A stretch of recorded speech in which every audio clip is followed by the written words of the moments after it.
আসসালামু আলাইকুম রহমতুল্লাহি ওয়া বারাকাতুহু।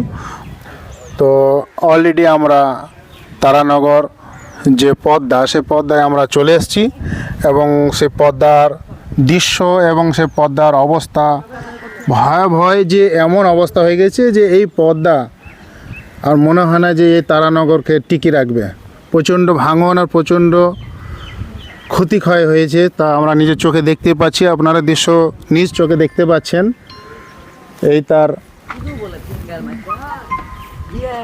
দৃশ্য দেখতে পাচ্ছেন। এই যে ঘরের যে অবস্থা, অলরেডি এইসব ঘর ভেঙে নিয়ে কোথায় গিয়েছে মানুষজন, তাদের কোনো ঠাই ঠিকানা নেই।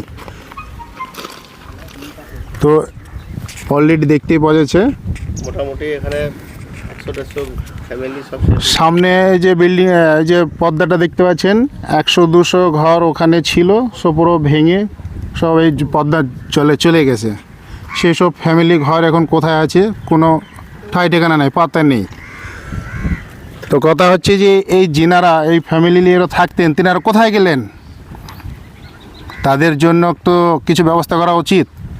তাই আপনাদের রায়, আপনাদের ফয়সালা আপনাদের হাতে। আর কিছু বলবো?